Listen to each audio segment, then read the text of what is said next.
அவர் வீட்டிலேயே அவர் கையாலேயே சமைத்து கொடுப்பார். அது மட்டுமல்ல, வெளிநாட்டு மது வகைகளையும் பரிமாறுவார் சௌகார் ஜானகி. எல்லா நடிகைகளும் சொந்த படம் எடுத்து சோகத்தை சந்திப்பார். ஆனால் சௌகார் ஜானகி ஒரே படத்தை எடுத்தார். காவிய தலைவி. நுங்கம்பாக்கத்திலே ஒரு ஹோட்டல் நடத்தி வந்தார். அந்த ஹோட்டலுக்கு பல பிரமுகர்கள் வந்து போவார்கள். அதற்கு பிறகுதான் அவர் பெங்களூர் போனார். நடிகர் தலைவர் சிவாஜி கணேசன் சௌகார் ஜானகியை பொழுதுபோக்கெல்லாம் கூட்டிக்கிட்டு வந்து நேற்றைய எதிரி இன்றைய நண்பன், இன்றைய நண்பன் நாளை எதிரிங்கிற மாதிரி ஜெயலலிதா முற்றிலும் மறந்து சௌகார் ஜானகியை கட்டி அணைத்து, சௌகார் ஜானகி நடிக்க வரும் முன்பே 3 மாத கை குழந்தையோடு வந்தார். ஆனால் அவருடைய கணவன் யார் என்று சௌகார் ஜானகிட்ட எந்த நடிகையிடம் இல்லாத ஒரு பழக்கம் என்னன்னா, என்னை வாழ வைத்துக் கொண்டிருக்கும் யூடியூப் சேனல் நேயர்களுக்கு நன்றியும் வணக்கமும். செந்தமிழ் குரல் சேனல் நேயர்களே, பழம்பெரும் நடிகை 96 வயதான சௌகார் ஜானகி இன்று நம்மை விட்டு பிரிந்தார் என்ற வருத்தமான செய்தியை துயரத்தோடு தெரிவித்துக் கொள்கிறோம். இன்றைக்கு இருக்கிற நடிகைகளில் 96 வயதான மூத்த நடிகை சௌகார் ஜானகி. சௌகார் ஜானகி என்று எதற்கு பெயர் வந்தது என்று சொன்னால், சௌகார் என்ற படத்தில் அவர் முதலில் நடித்தார். அவருடைய முதல் கதாநாயகனே ஆந்திர முதல்வர் NT ராமராவ் தான். அந்த சமயத்திலே புரட்சித் தலைவரின் துணைவியார் VN ஜானகியும் ஜானகி என்ற பெயர் வைத்திருந்ததால், இவர் தன்னுடைய முதல் படமான சௌகார் என்ற பெயரில் நடித்ததால் சௌகார் ஜானகி என்பதை சேர்த்து கொண்டார். 3 முதல்வர்களுடன் பணியாற்றிய ஒரே நடிகை சௌகார் ஜானகி. புரட்சித் எம்ஜிஆர், டாக்டர் கலைஞர், ஆந்திர முதல்வர் NTR 3 முதல்வர்களுடன் நடித்தவர். கலைஞர் கருணாநிதி வசனத்தை பேசி நடித்தவர் சௌகார் ஜானகி. இவருடைய ஒரிஜினல் ஆந்திராவில் பிறந்து இன்றைக்கு பெங்களூரில் செட்டில் ஆனவர் சௌகார் ஜானகி. சௌகார் ஜானகி 40 வருடங்களுக்கு முன்னால் செனட்டாப் ரோடில் இருந்தார். செனட்டாப் ரோடு பங்களாவில் தொடர்ந்து 3 ஆண்டுகள் புத்தாண்டு, அதாவது ஜனவரி 31ஆம் தேதி அவர் பத்திரிகையாளர்களை சந்திப்பார். அப்போது பத்திரிகையாளர்கள் ஒரு 10-12 பேர் தான். அவர் வீட்டிலேயே அவர் கையாலேயே சமைத்து கொடுப்பார். அது மட்டுமல்ல, வெளிநாட்டு மது வகைகளையும் பரிமாறுவார் சௌகார் ஜானகி. பத்திரிகையாளருடன் நல்ல நெருக்கமான தொடர்பில் இருந்தவர் சௌகார் ஜானகி. எல்லா நடிகைகளும் சொந்த படம் எடுத்து சோகத்தை சந்திப்பார். ஆனால் சௌகார் ஜானகி ஒரே படத்தை எடுத்தார். காவிய தலைவி. அதில் 2 வேடத்தில் நடித்தார். ஜெமினி கணேசன் ஜோடியா நடித்தார். K. பாலச்சந்தர் திரைக்கதை வசனம் எழுதி இயக்கினார் காவிய தலைவி படத்தை. அந்த படம் சூப்பர் சக்சஸ். அதற்கு பிறகு அவர் படம் தயாரிக்கவே இல்லை. அவர் கடைசி காலத்தில், அதாவது ஒரு 20 வருடங்களுக்கு முன்னால் நுங்கம்பாக்கத்திலே ஒரு ஹோட்டல் நடத்தி வந்தார். அந்த ஹோட்டலுக்கு பல பிரமுகர்கள் வந்து போவார்கள். அவருடைய கைப்பக்குவம் அவ்வளவு டேஸ்டானது. அதற்கு பிறகுதான் அவர் பெங்களூர் போனார். 5 தலைமுறைகளை பார்த்தவர், 5 தலைமுறைகளாய் வாழ்ந்து கொண்டிருப்பவர் சௌகார் ஜானகி. உண்மையை சொல்ல போனால் 7 தலைமுறைகளாக நடித்து கொண்டிருக்கிறார். 5 தலைமுறை யார் என்றால், அவருடைய தங்கை கிருஷ்ணகுமாரியும் நடிகை தான். அவருடைய பேத்தி வைஷ்ணவியும் நடித்தவர் தான். சௌகார் ஜானகி அவருடைய மகள், பேத்தி மகள் என்று இன்றைக்கு 5 தலைமுறைகளை பார்த்தவர் சௌகார் ஜானகி. சௌகார் ஜானகி படித்தது என்னவோ 4வது இடம்தான். அவர் அந்தணர் வகுப்பை சேர்ந்தவர். கர்நாடக சங்கீதத்தை முறைப்படியாக கற்றுக்கொண்டவர் சௌகார் ஜானகி. ஆனால் அவர் ஆங்கிலத்தை எந்த பள்ளிக்கூடத்திலும் படிக்கவில்லை. அனுபவம் மூலமாக படித்தார். பிரெஞ்சு இங்கிலீஷ் பேசுவார், அமெரிக்கன் இங்கிலீஷ் பேசுவார், இங்கிலாந்து இங்கிலீஷ் பேசுவார். அவரை போல ஆங்கிலம் பேசக்கூடியவர் யாருமே இல்லை. நடிகர் தலைவர் சிவாஜி கணேசன் சௌகார் ஜானகியை பொழுதுபோக்கெல்லாம் கூட்டிக்கிட்டு வந்து இங்கிலீஷ் பேசுவார். 2 பேரும் ஆங்கிலத்தில் உரையாடுவார்கள். இதே ஆங்கில புலமை அவருக்கு கொஞ்சம் ஜெயலலிதா மீது ஒரு வெறுப்பை உமளச் செய்தது. என்னன்னா, முதல்வர் எம்ஜிஆர் அவருடைய விழாவை ஆங்கிலத்திலே மொழிபெயர்த்து பேசும்போது சௌகார் ஜானகியை அழைத்து வந்து பேசினார். அப்போது ஜெயலலிதா, நான் தான் ஆங்கிலம் பேசுவேன், ஏன் சௌகாஜனையை கூப்பிட்டு பேசுகிறீர்கள் என்று சொன்னார். அந்த அளவுக்கு உனக்கு புலமை இல்லை அம்மு என்று ஜெயலலிதாவை தடுத்தவர்.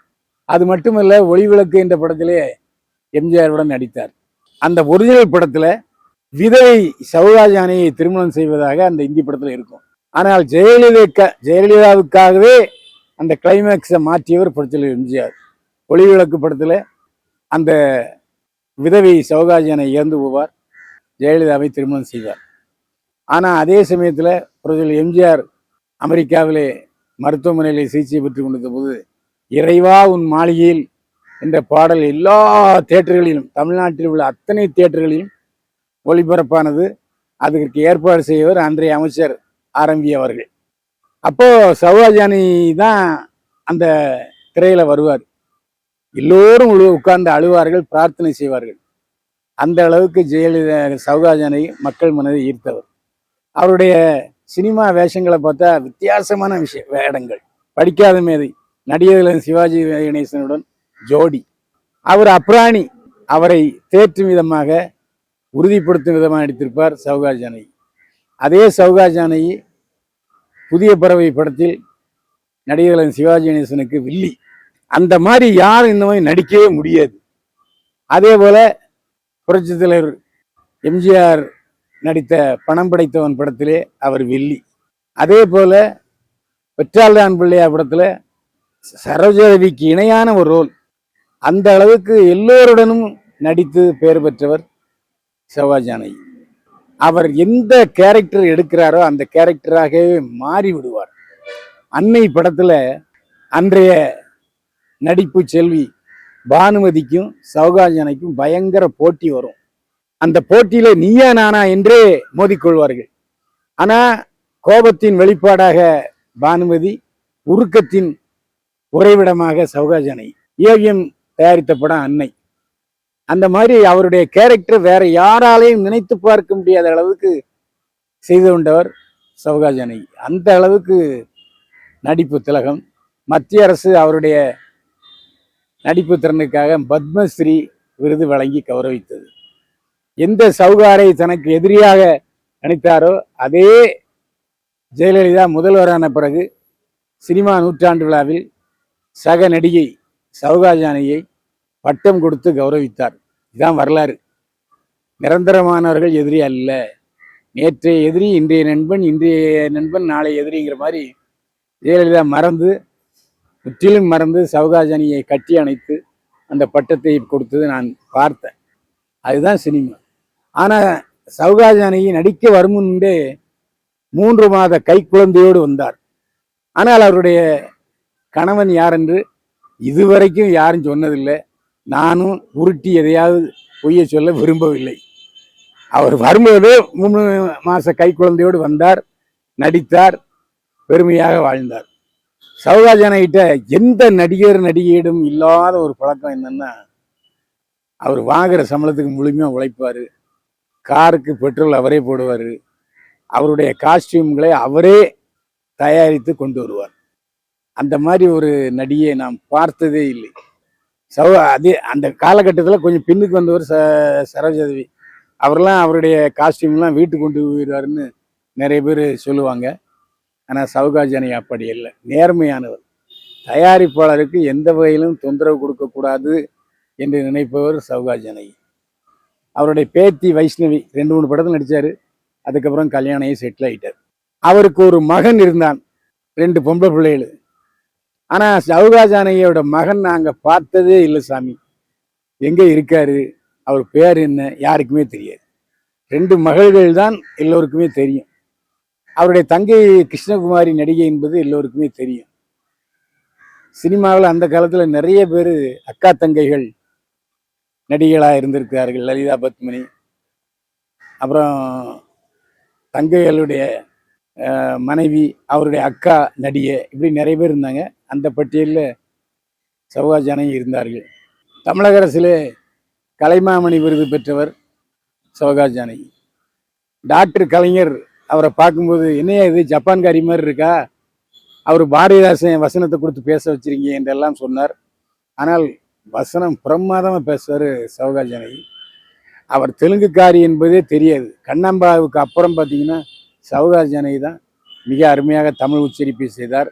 தமிழ், தெலுங்கு, கன்னடம், மலையாளம் உள்பட 400க்கு மேற்பட்ட படங்களில் நடித்தவர் சௌகார் ஜானகி. கதையை கேட்ட பின்பே நடிக்க ஒப்புக்கொண்டவர் சௌகார் ஜானகி. பெரும்பாலான இப்போ சினிமா கலைஞர்கள் கடைசி காலத்தில் பெங்களூருக்கு போகிறதுக்கு காரணம் நான் ஏற்கனவே பலமுறை சொன்ன மாதிரி கிளைமேட்டு தான். சௌகார் ஜானகி ஆஸ்பத்திரியில் அட்மிட் பண்ணாருன்னு இது வரைக்கும் நான் பத்திரிகையில் செய்தியாக கேள்விப்பட்டதே இல்லை. நேற்று அட்மிட் ஆனார்கள், 1 மணி நேரத்தில் சீரியஸ் சொன்னாங்க, இன்னைக்கு காலையில் இறந்து போயிட்டார் என்ற செய்தி வருகிறது.